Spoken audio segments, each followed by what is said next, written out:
नमस्कार दोस्तों, आज की इस वीडियो में आप सभी का एक बार फिर से स्वागत है। हम हल कर रहे थे हाल ही में DSSSB के द्वारा करवाए गए PGT हिंदी फीमेल के प्रश्न पत्र को। ये इसकी ऑफिशियल आंसर की है, आप इसे यहाँ पर देख सकते हैं। और इस पूरे प्रश्न पत्र को हम पिछले 3 वीडियो में हल कर चुके हैं। आज के इस वीडियो में हम जो हमारा पहला प्रश्न पत्र होता है, सामान्य प्रश्न पत्र जो होता है, उसमें सामान्य हिंदी के कुल 20 प्रश्नों को पूछा गया है, उनको हल करने वाले हैं। तो आइए देखते हैं इन प्रश्नों में किस तरह के प्रश्न पूछे गए हैं। पूरे प्रश्न पत्र को हम हल कर चुके हैं। जो सब्जेक्ट स्पेसिफिक हमारा प्रश्न पत्र है, जिसमें हिंदी साहित्य और हिंदी से संबंधित 200 प्रश्न पूछे गए हैं, उसके लिए आप पिछले वीडियो देख सकते हैं। यहाँ पर हम देख सकते हैं, ये हमारा पहला प्रश्न पत्र है, जिसमें कुल आपके 5 भाग होते हैं। हर एक भाग में आपके 20-20 नंबर के प्रश्न दिए गए हैं।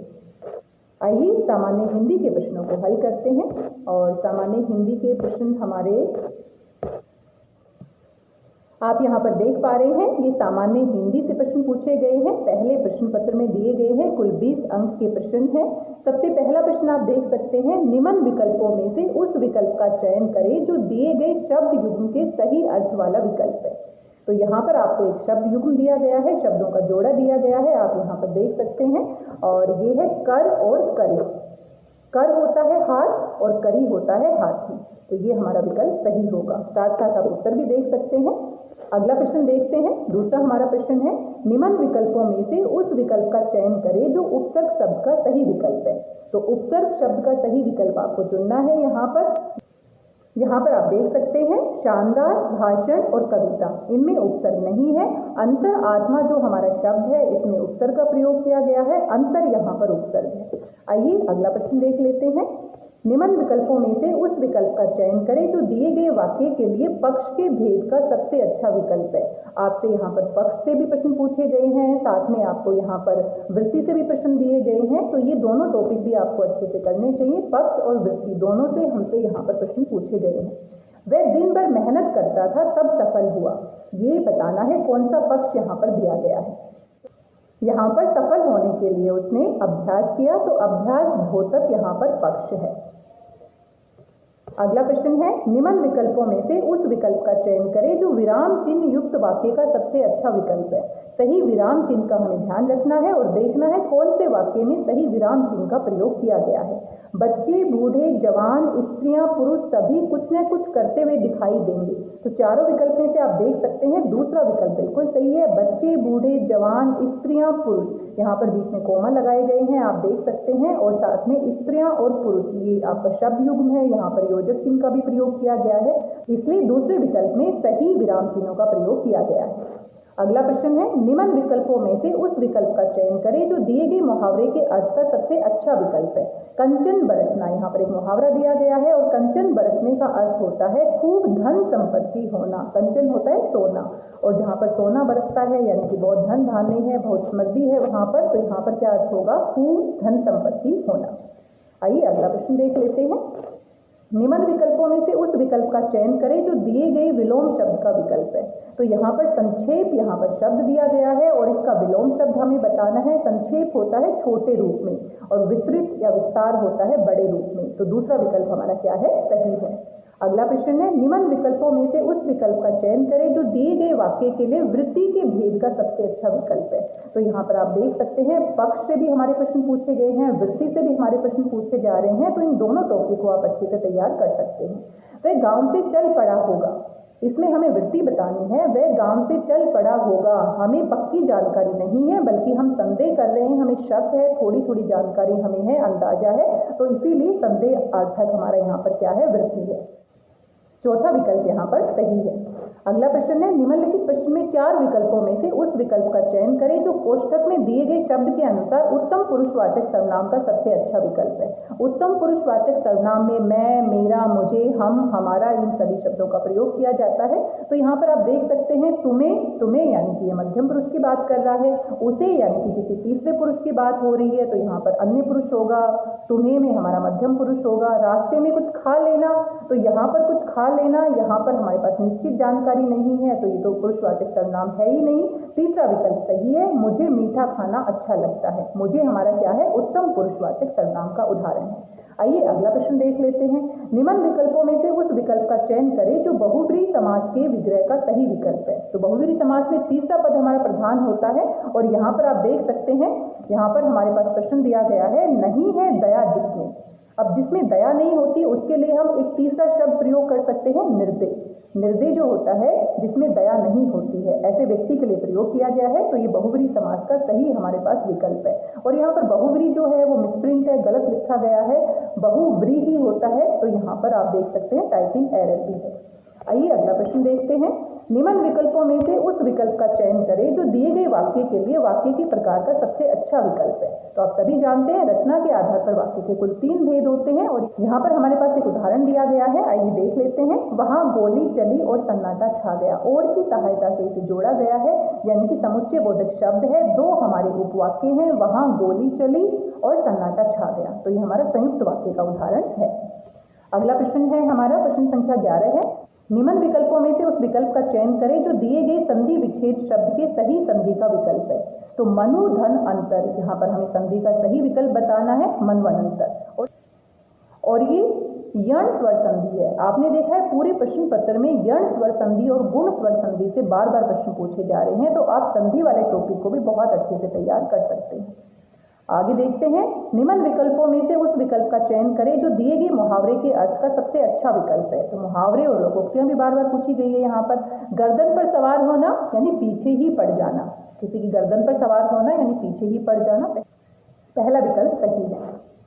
निम्न विकल्पों में से उस विकल्प का चयन करें जो दिए गए संधि के सही संधि विच्छेद का विकल्प है। वृक्षारोपण आसान है, वृक्ष धन रोपण। यहाँ पर क्या है, दीर्घ स्वर संधि, वृक्ष धन रोपण, वृक्षारोपण। आगे दिया गया है। निम्न विकल्पों में से उस विकल्प का चयन करें जो तत्सम शब्द का सही विकल्प है। और तत्सम शब्द बार बार पूछे जा रहे हैं, आप सभी जानते हैं। संस्कृत से जो शब्द सीधे के सीधे हिंदी में प्रयोग किए जाते हैं तत्सम कहलाते हैं और थोड़ा सा रूप परिवर्तन के बाद प्रयोग किए जाते हैं उन्हें हम तद्भव शब्द कहते हैं। तो यहाँ पर पत्ता, डंडा, कान ये सभी क्या है, तद्भव शब्द है। काष्ठ यहाँ पर तत्सम शब्द है, बाकी सभी तद्भव के उदाहरण दिए गए हैं।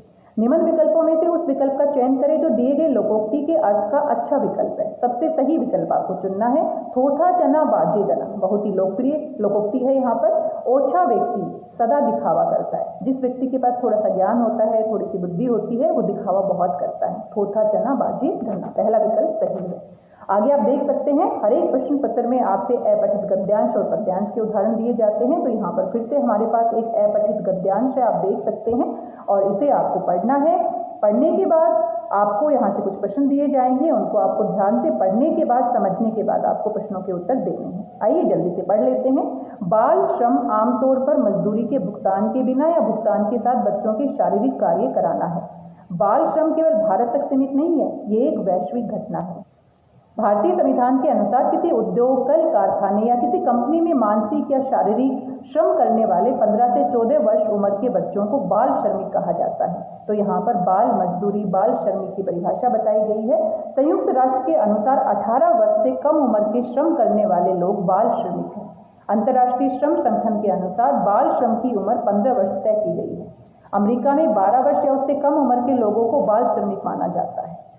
भारत में 1979 में सरकार द्वारा बाल मजदूरी को खत्म करने के उपाय के रूप में गुरुपाद स्वामी समिति का गठन किया गया, जिसके बाद बाल श्रम से जुड़ी सभी समस्याओं के अध्ययन के बाद गुरुपाद स्वामी समिति द्वारा सिफारिश प्रस्तुत की गई, जिसमें गरीबी को मजदूरी के मुख्य कारण के रूप में देखा गया और ये सुझाव दिया गया कि खतरनाक क्षेत्रों में बाल मजदूरी पर प्रतिबंध लगाया जाए और उन क्षेत्रों के कार्य के स्तर में सुधार किया जाए। बच्चों की समस्याओं पर विचार करने के लिए एक महत्वपूर्ण अंतर्राष्ट्रीय प्रयास उस समय हुआ जब अक्टूबर 1990 में न्यूयॉर्क में इस विषय पर एक विश्व शिखर सम्मेलन का आयोजन किया गया, जिसमें 151 राष्ट्रों के प्रतिनिधियों ने भाग लिया तथा गरीबी, कुपोषण व भूखमरी के शिकार दुनिया भर के करोड़ों बच्चों की समस्याओं पर विचार विमर्श किया। आप देख सकते हैं बहुत ही महत्वपूर्ण बातें यहाँ पर बताई गई हैं। आपने पूरा का पूरा गद्यांश ध्यान से पढ़ा। इसमें थोड़ा समय तो जरूर लगता है, लेकिन समय लगने के बाद अगर हम इसको समझ जाते हैं तो प्रश्नों के उत्तर बड़े आराम से हम कर सकते हैं। आइए प्रश्न देख लेते हैं।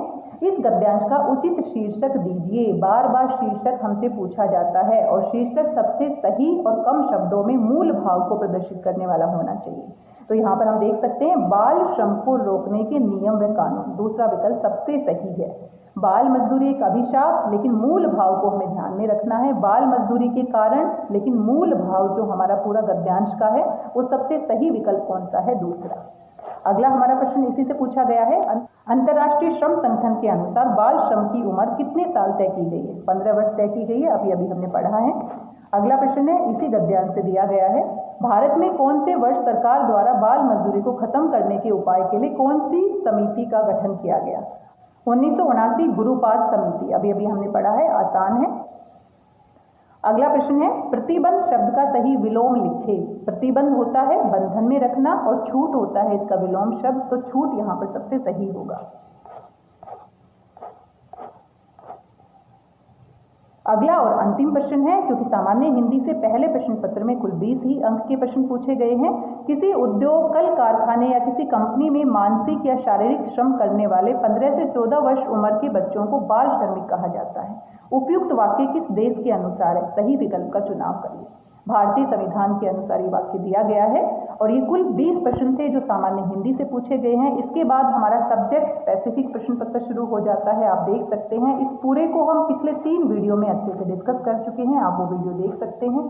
और एक बार फिर से मैं कहना चाहूँगी, अगर आप किसी भी परीक्षा की तैयारी करते हैं तो पूरी लगन और मेहनत के साथ आपको करनी है। 4 से 5 महीने अगर आप बहुत अच्छे से पढ़ लेते हैं, दिन रात आप सिर्फ और सिर्फ अपने पेपर के बारे में सोचते हैं, तो कोई भी परीक्षा आपसे दूर नहीं हो सकती है। उसका परिणाम आपके अनुसार ही आने वाला है। लेकिन अगर हम सिर्फ एक किताब खरीद लेते हैं, थोड़ा सा पढ़ते हैं, थोड़ा सा नहीं पढ़ते हैं और बार बार सालों साल पेपर देते रहते हैं, तो इस तरीके से कभी भी हमारी कोई परीक्षा पूरी नहीं होने वाली है और ना ही हमारा सिलेक्शन होने वाला है। ये सच्चाई है जिसको जितनी जल्दी हम स्वीकार कर ले उतना अच्छा है। आप देख रहे हैं कंपटीशन कितना ज़्यादा है। 2 पोस्ट के लिए लाखों लोग अप्लाई करते हैं और उन लाखों लोगों में 2 लोग हम ही होंगे। इसके लिए हमें इतनी मेहनत तो करनी पड़ेगी ताकि 2 सीट हमें मिल सके। आप देख सकते हैं जो भी परीक्षाएं हो रही हैं, बिना मेहनत के आजकल उनको पूरा कर पाना, किस्मत के भरोसे बैठे रहना, तुक्का लग जाना, ये संभव नहीं। हम ये नहीं कह सकते कि चांस की बात है, कितने पढ़ाई नहीं की और उसका सिलेक्शन हो गया। आजकल आप देख रहे हैं 300 प्रश्न दिए गए हैं, कितने कम समय में 3 घंटे में आपको पूरे करने, नेगेटिव मार्किंग के साथ दिए गए हैं। और जो पहला प्रश्न पत्र है उसमें कितने लेंथी क्वेश्चंस होते हैं। रीजनिंग के क्वेश्चन हल करने बैठते हैं तो आधे से 1 घंटा लग जाता है। मैथ के प्रश्नों को हल करने बैठते हैं कितना समय लगता है। ऐसा नहीं कि हमें प्रश्न आते नहीं हैं, प्रश्न हमें आते होते हैं, लेकिन आने के साथ साथ समय भी हमें मैनेजमेंट करना है। कितने कम समय में आपको 300 प्रश्नों को हल करना है, वो तभी हम कर पाएंगे जब बहुत अच्छी तैयारी हमारी जीत की पहले से ही होगी। तो लगे रहिए, लगातार अभ्यास करते रहिए। अभ्यास का कोई जोड़ नहीं है। किसी एक YouTube चैनल के सहारे, किसी WhatsApp ग्रुप के सहारे, किसी Facebook ग्रुप के सहारे हम कोई भी परीक्षा क्लियर नहीं कर सकते हैं। परीक्षाएं क्लियर करने के लिए सबसे पहले तो आपको अपनी किताबों से पढ़ना है, खुद से पढ़ना है। जितनी जानकारी आपको इधर उधर से मिलती है आपको इकट्ठी कर लेनी चाहिए, बार बार प्रैक्टिस करना चाहिए और आपका सिर्फ एक ही टारगेट होना चाहिए, सोते उठते बैठते दिन रात सिर्फ आपके दिमाग में पेपर ही होना चाहिए। अगर इतना आप कर पाते हैं तो हाँ, फिर आपकी परीक्षा को आपको क्लियर करवाने से कोई रोक नहीं सकता है। तो सोच लीजिए, कम से कम 5-6 महीने सिर्फ और सिर्फ मैंने अपनी ज़िंदगी से हटा दिए हैं, अपनी परीक्षा को डोनेट कर दिए। और 5-6 महीने के बाद फिर जो आपके साथ होने वाला है वो पूरे जीवन भर आप उसको याद रखेंगे। आप लोगों को भी बताएंगे कि हाँ, 5 और 6 महीने में अगर बहुत अच्छे से लगन के साथ हम तैयारी करते हैं तो किसी भी परीक्षा को हम पूरा कर सकते हैं। आज की इस वीडियो में बस इतना ही। आशा करती हूँ आपको वीडियो पसंद आया होगा। प्रश्न बहुत ही आसान है अगर आपने तैयारी की है और प्रश्न बहुत ही मुश्किल है अगर आपने तैयारी नहीं की है। तो मुश्किल और आसान प्रश्न पत्र उसी व्यक्ति के लिए होता है जो तैयारी करता है, वो बड़ा ही आसान कहता है, और जो मुश्किल कहता है उसने तैयारी नहीं की होती। देख सकते हैं कि हर तरह के प्रश्न दिए जाते हैं। कुछ तो बड़े ही आसान होते हैं, बच्चों वाले होते हैं, बाएं हाथ का खेल होता है, कुछ थोड़े मीडियम रेंज के होते हैं और कुछ थोड़े मुश्किल भी होते हैं। जिन बच्चों ने बहुत अच्छे से तैयारी की है वो बिल्कुल समझ जाते हैं कि हाँ, अच्छी तैयारी करने का कहीं ना कहीं फ़ायदा जरूर होता है। तो सारे ही प्रश्न आसान भी नहीं दिए जा सकते, सारे ही मीडियम भी नहीं दिए जा सकते और सारे ही मुश्किल मुश्किल भी नहीं दिए जाते। प्रश्न पत्र का एक पूरा पैटर्न होता है, तीनों तरह के प्रश्न यहाँ पर दिए जाते हैं ताकि हर प्रकार का विद्यार्थी उसको मैनेज कर सके। और जहाँ कंपटीशन की बात होती है, क्योंकि हम किसी छोटी क्लास की परीक्षा नहीं दे रहे हैं बल्कि हम कंपटीशन के लिए परीक्षा दे रहे हैं, किसी नौकरी को पाना चाहते हैं और इसके लिए मेहनत तो हमें करनी ही पड़ेगी। मेरी शुभकामनाएं आप सभी के साथ है जिनकी परीक्षाएं होने वाली है। लगातार लगे रहिए, जुटे रहिए, लगातार कोशिश करते रहिए, जीत आपकी जरूर होगी। कोशिश करने वालों की कभी हार नहीं होती। मेरी भाषा हिंदी भाषा परिवार के साथ जुड़ने के लिए आप सभी का धन्यवाद, बहुत बहुत धन्यवाद। मिलते हैं अगले वीडियो में कुछ और महत्वपूर्ण जानकारी के साथ। तब तक स्वस्थ रहिए, व्यस्त रहिए, मस्त रहिए, खुश होकर अभ्यास करते रहिए। धन्यवाद, बहुत बहुत धन्यवाद।